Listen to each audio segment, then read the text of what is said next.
Every scuba diver I know dreams of going to the Galapagos. Being able to dive there was a dream. So we wake up super early in the morning, go to the dive shop. The gear is already there. Try it on, it's super easy. We got a great dive briefing, got all of our gear together, and then headed off to the dive boat, which was 45 minutes away. And we get on the boat, and then we've got this beautiful hour and 20-minute boat ride past all the Galapagos Islands out to Bartolome and Cousins. When we get in the water there, it's this completely different scene. It's clear, and there's huge waves crashing up against these rocks, and there are sea lions diving down from the waves that you can see from underneath. Just big old sea lions, like just swimming all over the place around us, and they were blowing bubbles at us. It was really fun. And they come right in front of you. They're not scared of the divers at all. They just, and then we head off on the dive. And there are all these fish everywhere, and there's this huge school of fish. And the sea life there was beautiful. There were chromis and damselfish. And a moray, we saw a big moray eel. Huge, just in a hole. It was very cool. The sea life around there was outrageous. When anybody sees something, you knock on your tank and make a loud noise underwater, and then you give the signal for whatever you've seen, either a shark, turtles. We saw a spotted eagle ray, which was beautiful. Yeah, there's different hand signals for the different creatures so that everyone gets a chance to see everything. Oh my God, we saw seahorses! I forgot about the seahorses! How did I forget about the seahorses? We saw two seahorses, one big black one that was about that tall, and then one smaller orange one. It was really, really cool. First time I've ever seen a seahorse in the wild. But the moment that really stands out, that was the really coolest thing, was I sort of wondered what it would be like to just swim forward into the massive school of fish. And then I realized that it was coming towards us, which never happens in the wild. Fish don't ever come that close.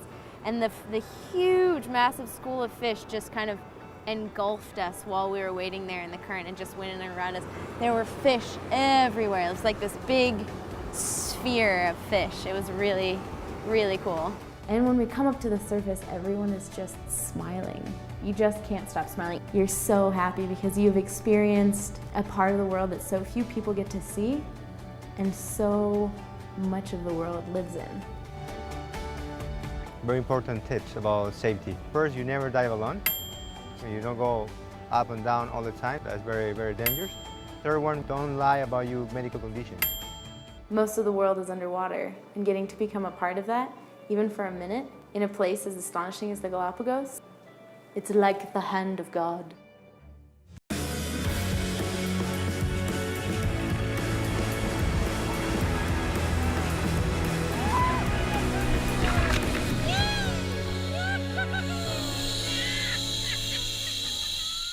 So we've had the opportunity a few times to go hiking, and hiking is something that I've never really been into. To me, it was just like, you know, walking long distances for no reason.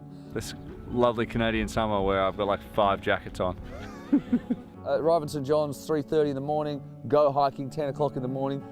Wasn't 100% cool with how that was going to pan out. All of that evaporated within the first 5 minutes because Every now and then the fog parts and you just see this unbelievable vista. as soon as the scenery took over, all thoughts of jet lag or tiredness went out the window. I've been over here for hours. Anytime you guys want to join us is fine. You know, I live in the city, you just do what you do every day, you go to places you know every day, and to reawaken that sense of exploration, that sense of wonder, that's what I learned about myself. All right, so just over there, Cape Spear, easternmost point of the North American continent. Top 3 safety tips for hiking, I would say, number 1, buy the right shoes. These are not the right shoes. Number 2, go with a guide or someone who knows the local terrain. Not only will you get more out of it, you'll also not get lost. And number 3, prepare for all conditions. Get the right gear, waterproof gear, good shoes, sunscreen. You never know what the elements are going to throw at you. 2 hours into this trip and I've already injured myself. So there'll be a significant insurance claim.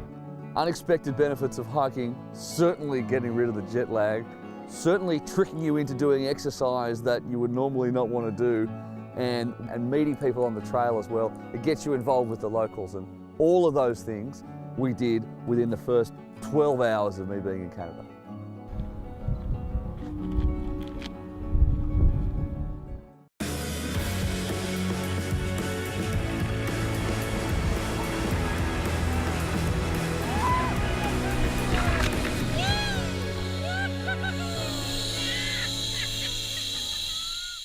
Okay, so we arrived at Stan Cook's Sea Kayaks, and these guys are both total characters. Stan and Stan, his sons. Come back here and squeeze your bum a bit, but it's all good, we're all friends. We're gonna try to pretend it's the first time you put a skirt on. They love their business, taking people out. You're not steering, so the good looking engine. Not very bright, but awfully attractive. It's just the power. We went out on the water, Stan was talking me through it, but it was hard to concentrate because of how beautiful the cliffs were coming down into the ocean. The water was so clear. You know, we're paddling around the corner, it's like, oh my gosh, a huge waterfall. Paddling up a little bit further, oh my gosh, we can go inside a cave. It's just a really nice variety of stuff. Stroking the sea urchin, its little spines were all coming out bizarrely. You're gonna eat that, aren't you? No, you are. Everyone else said they loved it, but I feel like they were just lying, really. All right, 3 safety tips for sea kayaking. Number 1, always go in groups of at least 3. And you're really gonna make sure you know how to get back in your boat, or you can help people to get back in their boat, because getting them out of the water is crucially important. Whales coming up on your boat, everyone's screaming and yelling, going nuts, or a big chunk of an iceberg falling off, and everyone's like, oh my God, tidal wave. Number 2, always dress for the conditions. You got to make sure you don't get burnt. So I put on pretty much all of Stan Senior's sunscreen. It was called Hawaiian Mist. Didn't peg him for a Hawaiian Mist guy, but you never know people, do you? And number 3, and this is a real thing, if a whale comes up beneath you, tap the side of your kayak, it'll let him know you're there. Everyone comes to this idea of, oh my gosh, I'm minutes away from a city, yet I'm doing this amazing wilderness experience in this environment that seems to be so extraordinary. Is he doing any work back behind me? Oh my God, I'm exhausted here. Is he doing anything?